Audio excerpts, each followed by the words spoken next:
with your host, Jaden Miller. Good day, and welcome to Think About It with Jaden Miller. I'm your host, Jaden Miller. Hope you guys are doing well on this wonderful Sunday in June. Back at you with another episode of my podcast. We've been talking about the Fourth Amendment to the Constitution, and my wife had joined me on those two episodes. She had something else to do today, so it's just me, Jaden Miller, with you, and just want to take the topic in a different direction to make it a little bit more current, and talk about this whole gun control debate. As you all know, several weeks ago, there was this horrific killing by a white supremacist of a number of black people in Buffalo, New York, at a grocery store. Of course, you all know that we had the horrible shooting in Uvalde, Texas, the killing of 19 children and 2 teachers, just a tragedy.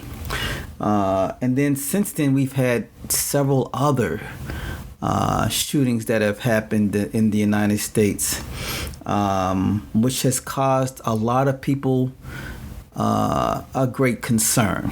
And of course, we can understand why. Before I begin and get into this whole Second Amendment and the gun debate issue, I want to remind you to please check out my website at www.jadenmiller.com. I'll do that again, www.jadenmiller.com. Jaden is Jayden, Miller, all one word.com.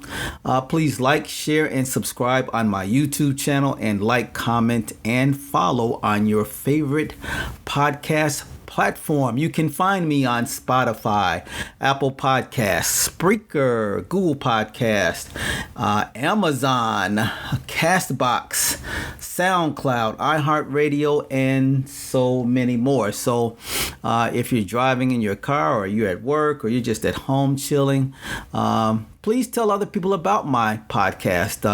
Hopefully you guys find it educational and to some degree entertaining, although it's very hard to find death entertaining, of course. These mass shootings have caused us great concern here in the United States. Yesterday I was able to look up what's happening in other countries, and you would be shocked at New Zealand and France and so many other countries that have some real serious gun restrictions. But yet the murder rate and the number of mass shootings in those countries are almost zero. In New Zealand, there was a mass shooting several years ago. 50 people were killed by another white supremacist person targeting those of a different religious background. I believe they were Muslims. And shortly thereafter, the country enacted some of the strictest gun control measures in the world. And because of those restrictions, there has not been a single mass shooting. So, we have to take into consideration that New Zealand was founded as a country, as a government, differently than the United States was. And therefore, it's so much more difficult to get legislation passed here because you have opposing parties and you have opposing interest. You have gun control lobby, the NRA, and they are extremely powerful. They give millions and millions of dollars to politicians each year. And so that, and thus what that does is that, can have an impact on how politicians vote. So, think about it. If somebody's giving you millions of dollars a year to vote a certain way, millions of dollars that you can use for your campaign and other expenses, you would tend to vote their position. Okay, money causes a great deal of influence in Congress, and so That's one reason why so many politicians are against certain things. That, I mean, again, money talks. Let's just be honest with ourselves. Money does talk. So again, we have had these tragedies in the country, and even just the other day, there was a shooting in Oklahoma, Tulsa, Oklahoma, where there was a man that killed several doctors and a receptionist and someone that just so happened to be at the hospital with the patient. I guess maybe brought them there. And he had just purchased the weapon a couple of hours before. It was an AR-15, just a few hours before. And so there's another tragedy. You know, I was reading today that in Nashville, 3 people were killed and, 11 people were injured. And then in Philadelphia, another 3 people killed and 12 people or so injured, at a nightclub in Nashville, Tennessee. So, it seems as though these shootings are continuous. But, we have to ask ourselves several questions. We now today live in a 24-hour news cycle. And so we know about these things because they keep throwing them in our faces. They're on our phones and on our computers and on our televisions, okay? But back in the 70s,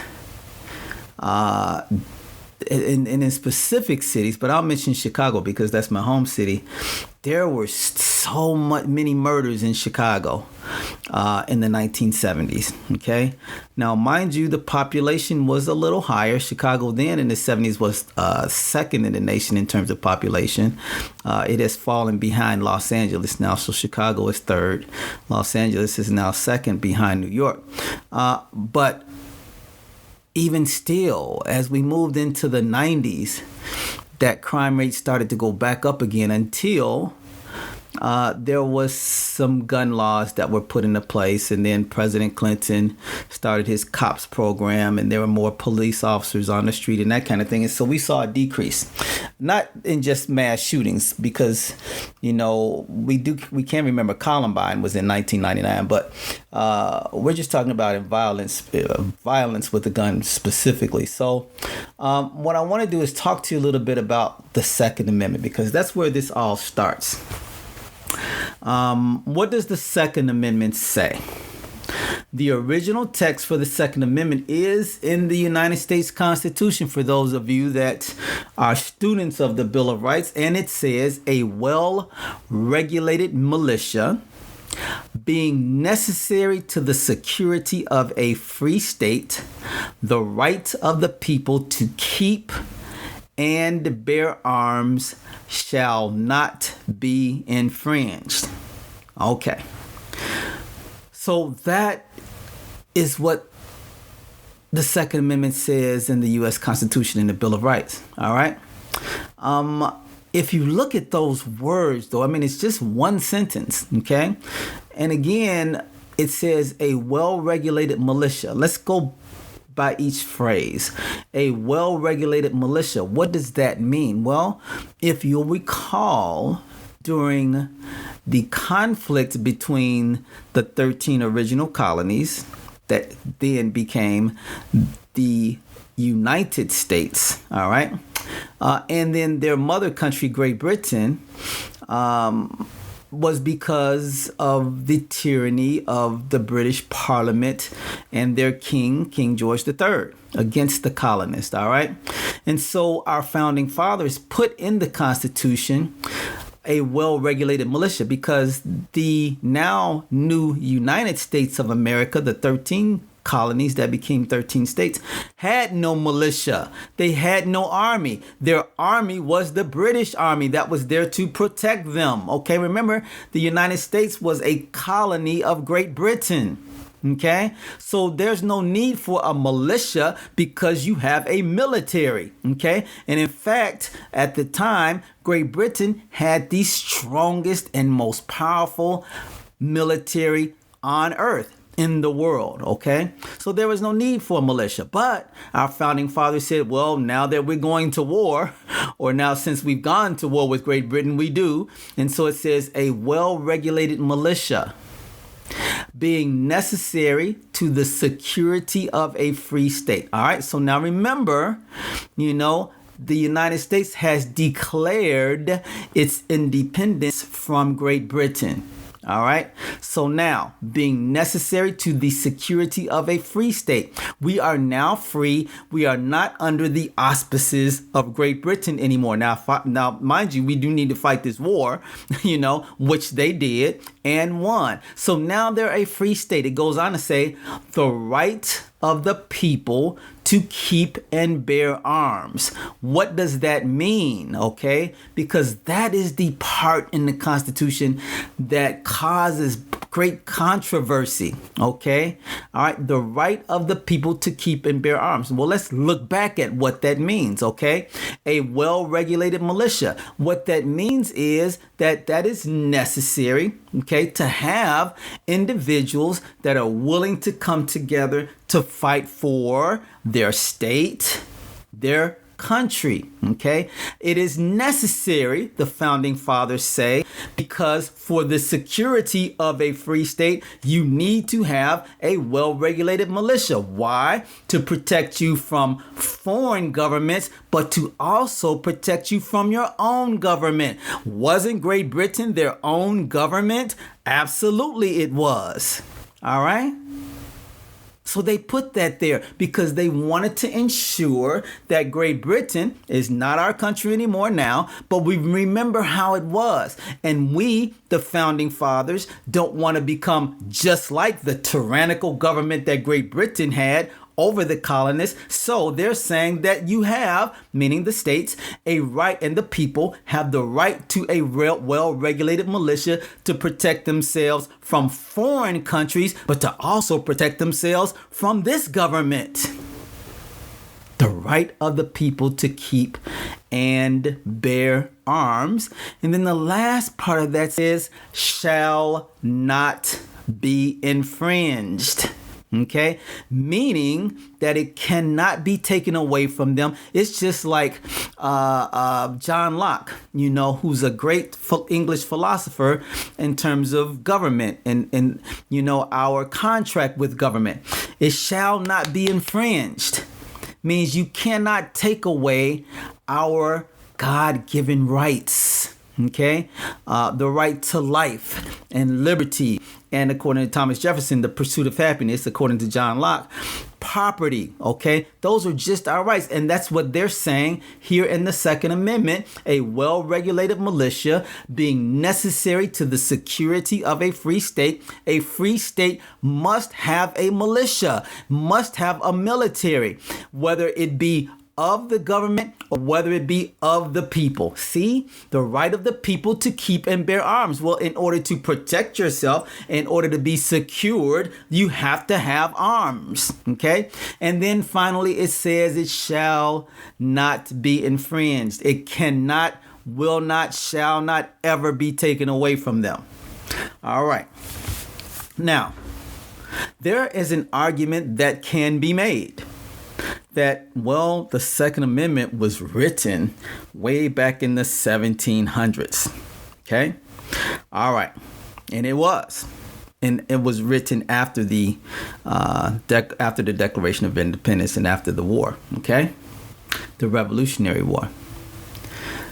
Well, now we're in 2022 and the arms have changed. See, we don't have muskets anymore, okay? Where you have to load them, with a musket and put some gunpowder in and then, see, it's not like that. So mass shootings were unheard of, okay? Mass killings, meaning by one person, a group of people are just dead, because there were no weapons of those forms, okay? All right, so an argument can be made, well, the Second Amendment, all right, says this, but it was written at a different time. We're now living in different times. The Second Amendment, the Bill of Rights, is a document that changes as society changes. All right, we know for a fact, okay, that laws have changed in this country over years because the society has grown, has changed, okay? Remember, women could not vote, all right? There's a 19th Amendment now that says they can, all right? Black people cannot be enslaved. Why not? Because there's a 13th Amendment that says you can't enslave us, all right? So it's those kinds of things, all right? Those kinds of amendments that have caused as a reaction to how society has changed, then those laws have changed. Can that same thing be applied to the Second Amendment? Okay. Remember, don't forget to check out my website at www.jadenmiller.com, and please like, share, and subscribe on my YouTube channel, and like, comment, and follow on your favorite podcast platform. Now let's ask this question. Does the Second Amendment allow owning guns for self-defense? Okay, because it talks about a well-regulated militia in the Second Amendment. It doesn't talk about owning guns for self-defense. But let's see what the Supreme Court said. In the 2008 and 2010 cases, and I'm going to just read them. In the 2008 landmark case, District of Columbia versus Heller, the United States Supreme Court concluded that the Second Amendment includes the right of individuals to bear arms for self-defense. In 2010, McDonald versus City of Chicago extended the prior ruling from federal laws, because that's a federal law, that District of Columbia versus Heller, because the District of Columbia is not a state. The District of Columbia falls under the jurisdiction of Congress. Okay. All right. So there's not a state issue there. It was a federal issue because the District of Columbia is a federal jurisdiction. All right. In 2010, McDonald versus City of Chicago extended the prior ruling from federal laws to state and local laws. All right. So in District of Columbia versus Heller, the Supreme Court concluded that the Second Amendment does include the right of individuals to bear arms for self-defense. And then that was extended to state and local laws as a result of the McDonald versus City of Chicago case. All right. So now we know that the Supreme Court has stated that, yes, the Second Amendment does apply to self-defense and people bearing arms for such. All right. The next question that we might ask is, do militias exist in the United States today? Modern militias are most commonly known as State Defense Forces, or SDFs. Now, this goes back about 12 years, but as of 2010, 23 states and territories maintain their own SDFs. Unlike federal organizations such as the National Guard, SDFs are under the sole jurisdiction of state or territorial governments and cannot be commanded by the federal government. All right. Who wrote the Second Amendment? All right. The Second Amendment was ratified in 1791. It was proposed by James Madison, one of the founding fathers, to allow the creation of civilian forces that can counteract a tyrannical federal government. So remember, these people are still stung by how Great Britain treated them.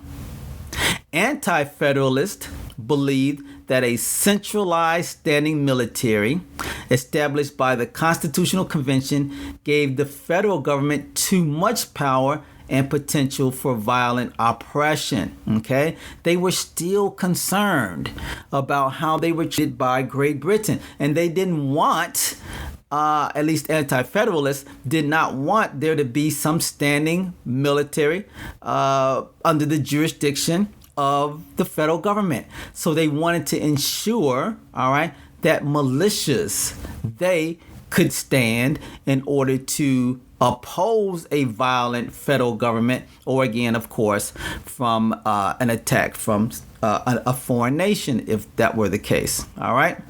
Now, this is the one that I think is really important, and we'll delve into this matter a little bit more. Is ownership of an assault weapon constitutional? Okay.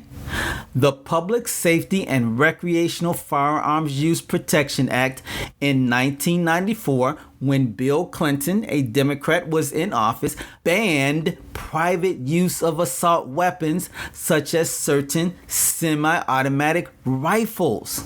Okay, so that's why back then the cops catch you with an AK-47 or AR-15 or what have you. You could be charged locally, of course, state laws, but you could also be charged federally. Okay, this is the thing. All right, it was only in effect for 10 years. So the federal expired in 2014. The Republicans are now in control of Congress. They decide not to bring it back up. All right, not to put it back into effect. All right. So it expired in 2004. So now, after 2004, individuals can purchase assault weapons for private use. Now, some U.S. states have laws that prohibit assault weapons. Some do, okay? Because remember, there's federal rights, federal laws, and then there's state laws. And state laws are to protect, the people that live in those states. Federal laws is to protect all citizens that live in the country, okay? So again, that's why, states can't enact laws that keep black people from drinking out of the same water fountain as white people, okay? Because we know on a country-wide level that's wrong, okay? That goes against the United States Constitution, and it goes against the will of the majority of the people. That's just stupid. All right, so did you know a Pew Foundation report found that 79% of male gun owners and 80% of female gun owners said owning a gun made them feel safer, and 64% of people living in a home in which someone else owns a gun felt safer. Number 2, think about this. The U.S. General Accountability Office estimated that 100% of deaths per year in which a child under 6-year-old shoots and kills him, herself, or another child could be prevented by automatic child-proof safety locks. The Centers for Disease Control listed firearms as the number 12 cause of all deaths between 1999 and 2015, representing 1.3% of total deaths. They were also the number one method of death by homicide, 67.3% of all homicides, and by suicide, 51.9% of all suicides. Did you know, think about this, Mexico has some of the strictest gun control laws in the world, and yet in 2012, Mexico had 11,309 gun murders compared to the United States that had 9,146 gun homicides. Now, these are, for Mexico, 9.97 gun homicides per 100,000 people, and in the United States, that was 2.97 per 100,000 people in the United States. Okay, so Mexico with strict gun laws had a high murder rate. That was in 2012. Carrying a concealed handgun in public has been permitted in all 50 states since 2013, when Illinois became the last state to enact concealed carry legislation. 5 women a day are killed by guns in America. A woman's risk of being murdered increases 500% if a gun is present during a domestic dispute. All right, so those are just some of the issues. In the gun debate, we have to understand that both sides have evidence to back them up. There's a couple of researchers, Zach Lang and Jennifer Seelan. Both of them are highly educated individuals that have done a lot of work on political science and policy and constitutional democracy and those kinds of things. And so they came up with a report just about a year ago that came to the conclusion that both sides of the gun debate, whether you're pro Second Amendment or for some kind of restrictions to some degree, that both sides have evidence to back them up. So, back a year or so ago, there had been mass shootings in Boulder. I remember in Boulder, Colorado, at a King Soopers grocery store, a number of people had been killed. And in Atlanta, there were some Asian women that had been killed by someone. And so Democrats see stricter gun control as a step toward addressing this problem, mass shootings. All right.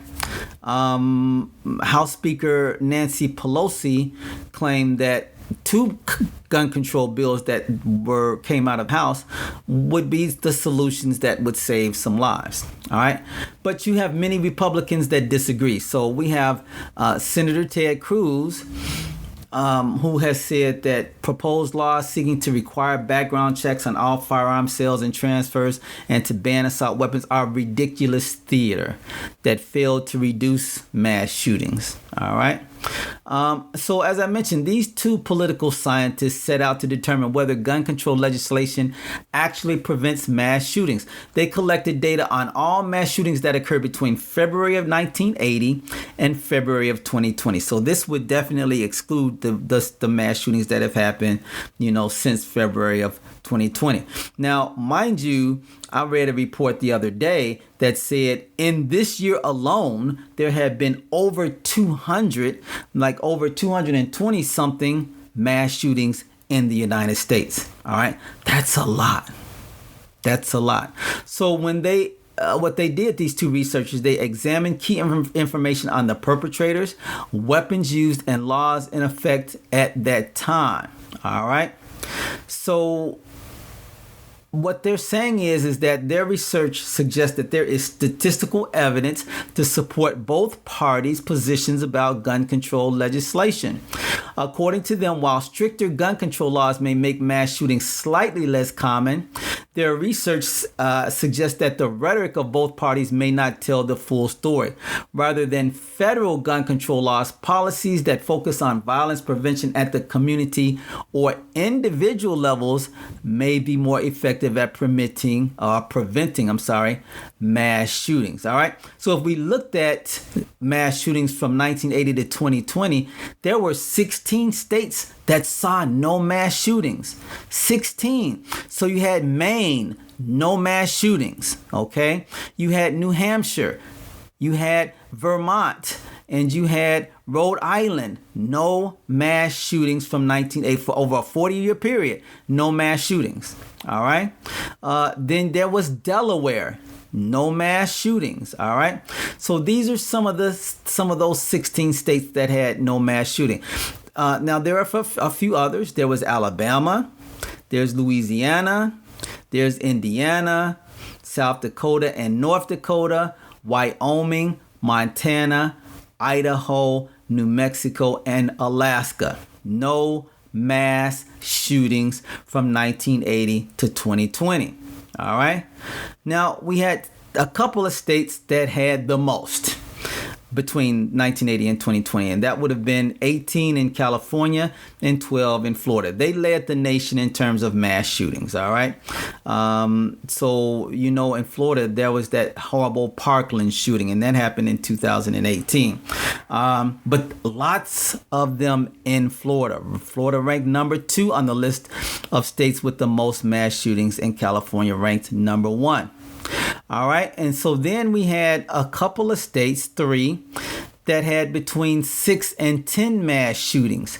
That would include Texas. Texas ranks 3 on the list of states with the most mass shootings, with 10 mass shootings from 1980 to 2020. And again, remember, that does not include the most recent ones in Texas. All right. Colorado, where I lived for a number of years and where I still own a house, ranks 5 on the list of states with the most mass shootings, with 6 from 1980 to 2020. All right. And then we have the state of Washington, which ranked 4th on the list of states with the most mass shootings, with 7. All right. Now, then there's a bunch of states that had three, 4, or 5 mass shootings. It's 7 of them. So we have Wisconsin, where I also lived for a while. We had Illinois. There's Ohio, Pennsylvania, New York, Maryland, and and Connecticut. Those states had between 3, 4, or 5 mass shootings. And of course, in Connecticut, that would have been Sandy Hook, would have been one of those. All right, and then we have this great bunch of states that had only 1 or 2. So very few, okay? And a number of these states would be considered states where they have very, very liberal laws. They're not liberal states, but they have very liberal laws and restrictions when it comes to gun ownership. So many of them that had only 1 or 2 mass shootings would be in that area. So we have Virginia, North Carolina, South Carolina, Georgia, Tennessee, Kentucky, Mississippi, all right, Arkansas, Missouri, Kansas, Oklahoma, all right. Those are on the list of states that only had 1 or 2 mass shootings, so very few, okay. And then if I go up north a little bit from Oklahoma, you would have Nebraska, Iowa, Minnesota, and Minnesota, all right. So those states only had a few. Only 1 or 2. And if we go further west, that would also include Arizona, Utah, Nevada, and Oregon. Okay? All right, so we've gone through all of the states, and we see that in certain areas of the country, there's been lots, but then in other areas, there have been few. So I mean, it's hard to distinguish and say, okay, well, what's the difference between California, having 18 murders, and then another state with a larger population, and that would be, for example, Ohio or Pennsylvania, that had fewer, much fewer. Of course, we can talk about the size of the state. Yes, there's more residents in California than there are in Ohio and Pennsylvania, but we're looking at this, per capita too. All right. Texas, Texas is a very large state, and Texas has some of the most liberal gun laws. Okay. So then why is it number 3? Okay. If we are able to carry concealed or not concealed weapons for our protection, why have so many mass shootings happened in Texas and so many people been killed? So the question then asks, does, following the Second Amendment, does it work? Or does it work in Texas? All right. So let me go back. These researchers said that they defined a mass shooting as a single incident in which a perpetrator with no connection to gang activity or organized crime shot and killed 3 or more people. All right. Now, this is similar to the definition Congress uses. All right. So what they found was that there were 112 of these events between 1980 and 2020. The number of mass shootings each year has increased over time. An overwhelming majority of mass shooters, 87% of them, obtained their firearms legally. Nearly all shooters, 93%, shot their victims in the same state where they obtained their weapon. All right. So now these facts seem to suggest that existing gun laws and regulations governing gun purchases and firearms that cross state lines may not be working to reduce mass shootings. All right. What they did also find is that mass shootings tended to occur in states with stricter regulations. Isn't that something? Of the states with the highest per capita rates of mass shootings, many, like Connecticut, Maryland, and California, employ background checks and assault weapons bans. By contrast, 18 states did not have a single mass shooting event over the entire 40-year period. And many of these states, like West Virginia, Wyoming, and South Dakota, have high rates of gun ownership and relatively loose gun control laws. All right. So what they also took a look at is that gun laws aren't the only factors that affect where and when a mass shooting occurs. All right. The number of police officers per capita, a community's population density and crime rate, and other demographic characteristics such as unemployment rates and average income can also matter. So what they did was they used all of these statistical methods to control for those factors, narrowing their analysis to find out whether various types of gun control laws affected the number of mass shootings or number of mass shooting deaths in each state each year. Specifically, they examined the effects of 4 different types of gun control legislation. Background checks, number 1. Assault weapons bans, number 2. High capacity magazine bans, number 3. And extreme risk protection order or red flag laws. You've probably heard of them a lot lately in the last couple of weeks. That let a court determine whether to confiscate the guns of someone deemed a threat to themselves or others. So what they found was that background check requirements, assault weapons bans, and high capacity magazines bans each reduced the number of mass shootings in the United States. But here we go. Only by a small amount. So they said that enacting a statewide assault weapons ban decreases the number of mass shootings in the state by 1 shooting every 6 years. And none of the 4 types of gun control legislation correlate with fewer total mass shooting deaths. So what they're saying is to some degree, those on the pro-Second Amendment, pro-gun rights side are right. And laws that remove an individual's right to own firearms if that individual poses a risk to the community do not affect the number of mass shooting events. So going further, their analysis suggests that Americans who want to make mass shootings less frequent and less deadly may want to think beyond gun control legislation. Statistically, mass shootings tend to occur in large, densely populated states with higher income and education levels per capita. While these states often respond to mass shootings by passing gun control legislation, it may be that alternative avenues are more successful. What do you mean, Jaden Miller? Well, for example, I want you to think about it. They found that increasing the number of police officers per capita decreases the number of mass shootings. I'm going to take you back a minute, back to the 1990s when Bill Clinton was in office. And he started that COPS program by using federal dollars to increase the number of police officers on the street. Well, when we came out of the 70s and came out of the 80s and into the 90s, and when we saw an uptick in crime, specifically crack cocaine, heroin, and other types of drugs, okay, we saw an increase in the violence, okay? Well, enacting smart legislation, okay, and increasing the number of police officers saw almost immediately a drop in the crime rate across the country. More police officers, all right? What do you think about that? According to the research, they said that there is a wide variety of policy options designed to prevent mass shootings. The American Psychological Association suggests a comprehensive community approach that works to identify prevention strategies that bring public safety officials, schools, public health systems, and faith-based groups together to reduce gun violence.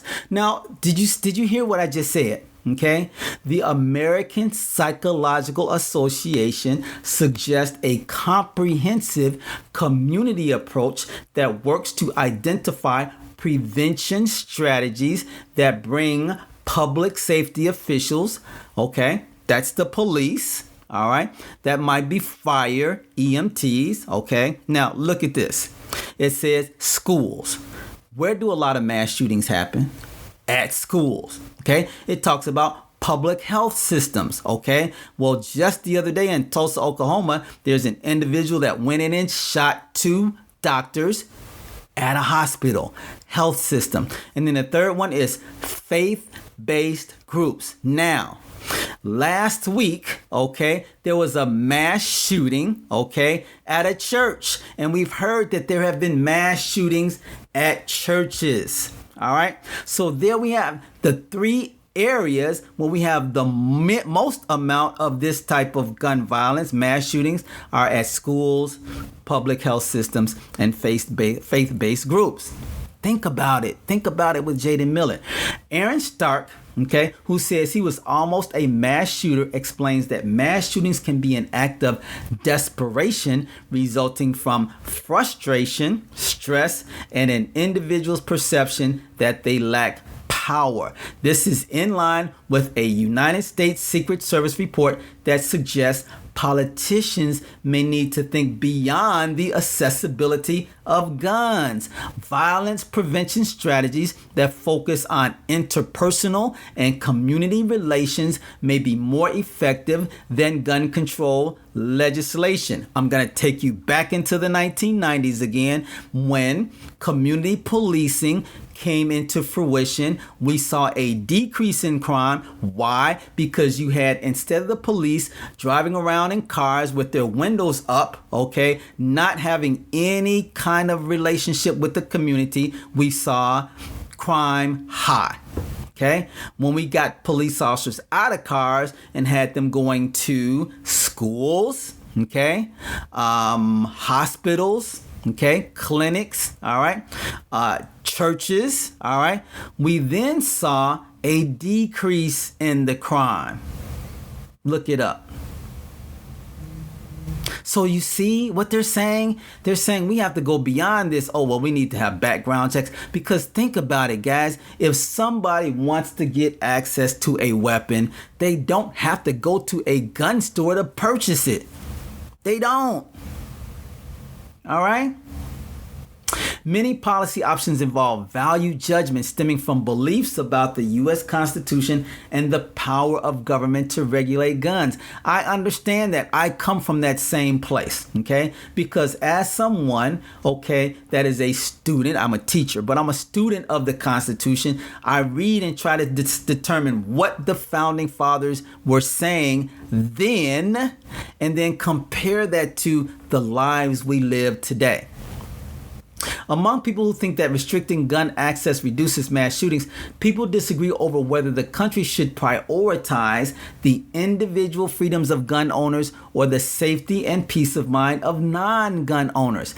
These differing views can reflect different interpretations of the extent to which the Constitution protects the rights of individuals to keep and bear arms. States have a role to play too. Federal gun policy covers the entire nation, okay? But according to these researchers, their data indicates that attention to state and local factors can play an important role in preventing mass shootings, okay? So maybe what we need to do is when we're in schools and we see children that are acting differently or giving us telltale signs that they may do something that could harm other people, maybe instead of stopping to ignore them, or maybe stopping to appease parents who act like children sometimes and say, you know what, we're going to take matters into our own hands. Maybe that can help stop it, okay? Because there are parents today, and we know this for a fact, okay, that want to protect their children at all costs, okay? Their children can be the worst, can be bad, can be upsetting and causing problems in classrooms and for schools, but those parents will still stand up for their children. And I'm not saying that parents shouldn't stand up for their children. I'm saying parents shouldn't stand up for their children and their nonsense. That's what I'm saying. But there are a lot of parents that are engaged in nonsense, and so they allow nonsense. Think about it with Jaden Miller. All right. So, like always, it's not for me to share my thoughts, okay?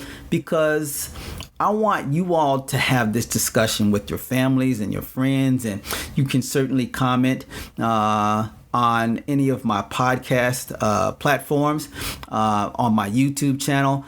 But what do you think? Okay, that's why it's called Think About It with Jaden Miller. I want you to think about it and tell me what you think. Okay, all right. I believe in the Second Amendment. I do. All right, but I wonder, Have times changed? And do we need to look at things? Okay. Should people have the right to defend themselves and have guns in their homes? Yes. Okay. Do people need to have AR-15s? Should we require people to have background checks? Okay? All those questions are things that need to be answered. At the local level, what is it that we can do more so of in order to prevent these things by really taking a look at the people that are around us that may seem to be a little different? And I'm not talking about different in the sense of they just want to be non-conformist. I'm talking about people that send threats on Facebook, posting images, saying things that would, lead a reasonable person to believe that they may be at some time someone that we need to watch out for. Okay. And so I believe this happened many, many times before. Okay. We saw these individuals, as children and how they were acting. Okay. And didn't go the extra step. All right, in order to prevent some of these things from happening. Okay, it's the same thing with these white supremacists, whether it be in South Carolina with the killing at that church or again in Buffalo, New York. How do we stop these people, okay, that have these views, about people that look different from them? Is it that they have these views because some of our politicians subscribe to, bias and their own levels of racism and that kind of thing? We need to ask ourselves those questions, okay? And then lastly, the thing you guys need to know is that among the gun control debate, people of color are starting to purchase guns more so than they ever did.